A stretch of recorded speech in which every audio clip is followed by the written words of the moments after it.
नमस्कार मित्रों, आज चिंतन में कर्मयोगी बने।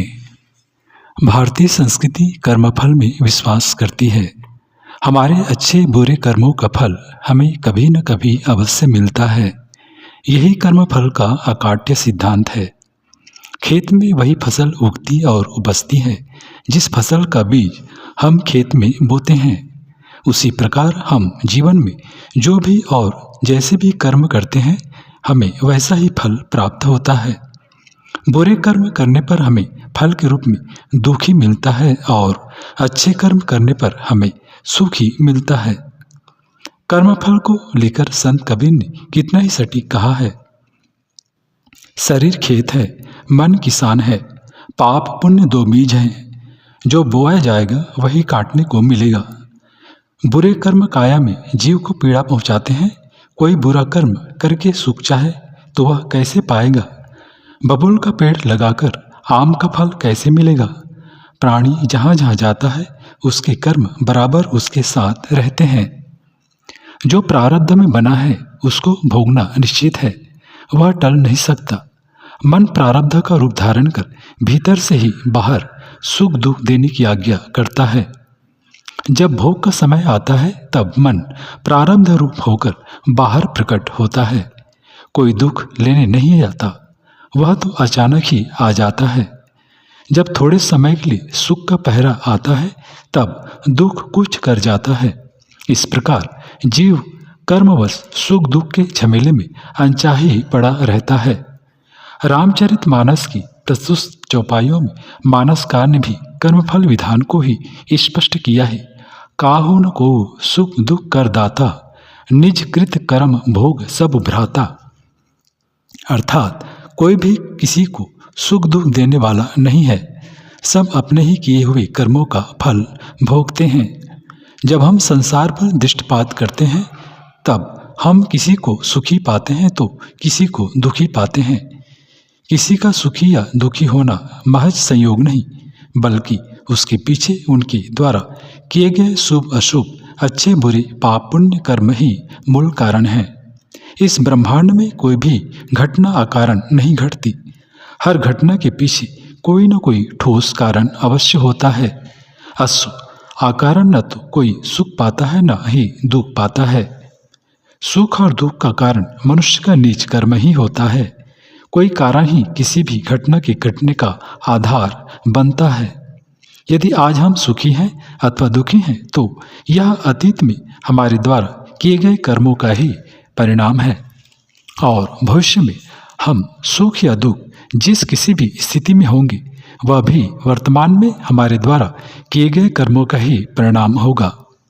कर्मफल विधान व कर्म रहस्य को स्पष्ट करते हुए गुरुवर पंडित श्री राम शर्मा आचार्य जी लिखते हैं कि भारतीय संस्कृति में चित्रगुप्त की कल्पना की गई है, जो पल पल में मनुष्य के अच्छे बुरे कर्मों का लेखा जोखा करता रहता है और उसी के आधार पर उसे स्वर्ग यानी सुख अथवा नरक अर्थात दुख की प्राप्ति होती है। इस चित्रगुप्त संबंधी अलंकारिक कथन में गहरी सत्यता और कर्मरस छिपा है। वस्तुतः मनुष्य का मन, मनुष्य का चित्त ही चित्रगुप्त है, जो मनुष्य के कर्मों का लेखा जोखा करता है और समय आने पर मनुष्य के लिए सुख दुख प्रकट करता है। मनुष्य के मन में, चित्त में उसके सभी शुभ अशुभ कर्मों की सूक्ष्म रेखाएं अंकित होती रहती हैं, और ये रेखाएं समय आने पर सुख और दुख के रूप में प्रकट होती हैं। कर्म की रेखाएं बिना फल प्रकट किए नहीं रहती, नहीं मिटती। पाप पुण्य के सभी कर्मों का फल देर सवेर अवश्य मिलता है। कर्मों की 3 श्रेणियां हैं, संचित, प्रारब्ध और क्रियमाण। इन तीनों प्रकार के कर्मों का संचय मनुष्य के चित्त में निरंतर होता रहता है। मनुष्य की अंतश्चेतना ऐसी निष्पक्ष, निर्मल, न्यायशील और विवेकवान है, जो अपने पराये का भेद न कर सत्यनिष्ठ न्यायाधीश की तरह भले बुरे कर्मों कार्यों का विवरण अंकित करती रहती है, और समय आने पर उसे मनुष्य के जीवन में सुख और दुख के रूप में प्रकट करती है। लाचारी में मन के विरुद्ध जो कार्य करना पड़े उन्हें संचित कर्म कहा गया है। जो कार्य व्यवस्था में दबाए जाने पर असहायावस्था में करने पड़े पर मन की आंतरिक इच्छा यही रहे कि यदि व्यवस्था न होती तो इस कार्य को कदापि न करते। ऐसी लाचारी में किए गए कर्मों को संचित कर्म कहते हैं। इन संचित कर्मों के संस्कार बहुत कमजोर एवं हल्के होते हैं, इसलिए वे मनोभूमि में हजारों वर्षों तक पड़े रहते हैं। यदि इन्हें प्रकट होने का कोई अवसर न मिले तो वे यूं ही दबे दबाए पड़े रहते हैं। यदि उन संचित संस्कारों को लगातार विपरीत स्वभाव के बलवान कर्म संस्कारों के साथ रहना पड़े तो वे नष्ट भी हो जाते हैं। हमारे भले और बुरे दोनों ही प्रकार के संचित कर्म संस्कार अनुकूल परिस्थिति पाकर फलदायक होते हैं एवं तीव्र प्रतिकूल परिस्थितियों में नष्ट भी हो जाते हैं। प्रारब्ध उन मानसिक संचित कर्मों को कहते हैं जो स्वेच्छापूर्वक जानबूझकर तीव्र भावनाओं से प्रेरित होकर विशेष मनोयोग से किए जाते हैं, इसलिए इनके संस्कार बहुत बलवान होते हैं। कर्म का परिपाक लेकर जब कर्म फल बनता है तब वह प्रारब्ध कहा जाता है। क्रियामान कर्म शारीरिक हैं, जिनका फल प्रायः साथ साथ ही मिलता रहता है। जिन शारीरिक कर्मों के पीछे कोई मानसिक गुत्थी नहीं होती, केवल शरीर द्वारा शरीर के लिए ही किए जाते हैं, वे क्रियामान कहलाते हैं। इस प्रकार सब कर्मों का फल अवश्य मिलता है। कितने समय और कितने दिनों में फल प्राप्त होगा, इसके संबंध में कुछ नियत मर्यादा नहीं है। कर्मफल आज, कल, परसों, महीने, वर्ष या जन्मों के अंतर से भी मिल सकता है, लेकिन वह मिलेगा अवश्य, यह सुनिश्चित है। पर ध्यान देने योग्य महत्वपूर्ण बात यह भी है कि आलस्य, प्रमाद, निष्क्रियता के कारण और सही दिशा में सम्यक प्रयास और पूर्ण पुरुषार्थ नहीं होने के कारण, पुरुषार्थ की अवहेलना के कारण जो असफलता मिलती है उसे कदापि प्रारब्ध फल नहीं कहा जा सकता। इस प्रकार हम देखते हैं कि कर्मों का फल मिलना अवश्यंभावी है, सुनिश्चित है। गीता के अनुसार कर्म करना हमारे हाथ में है, पर उस कर्म का फल हमारे हाथ में नहीं है। हमें कर्म करने की स्वतंत्रता है, पर बुरे कर्म करके भी अच्छे फल प्राप्त कर लेने की स्वतंत्रता नहीं है।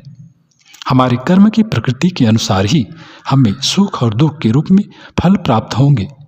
अस्तु, समझदारी इसी में है कि हम बुरे कर्मों से सदैव दूर रहें और सदैव शुभ कर्म, पुण्य कर्म, अच्छे कर्म करें, जिससे हमें सुख प्राप्त हो। और साथ ही साथ सर्वाधिक महत्वपूर्ण यह भी है कि हम शुभ कर्म, पुण्य कर्म भी सुख प्राप्ति की आशा से न करें, वरना सुख पाने की आशा से किए गए कर्म संस्कार भी मोक्ष मुक्ति में बाधक है, बंधन है। अस्तु, हम निष्काम भाव से कर्म करें, अपने हर कर्म को ईश्वर को ही अर्पित करते रहें। हर शुभ कर्म को भी कर्तापन की भावना से मुक्त होकर ही करें। कर्म फल के प्रति अनासक्त होकर करें। इससे सुख दुख, असफलता सफलता दोनों ही स्थिति में आप समभाव समत्व की स्थिति में होंगे और सुख दुख से परे होकर आनंद की स्थिति में होंगे।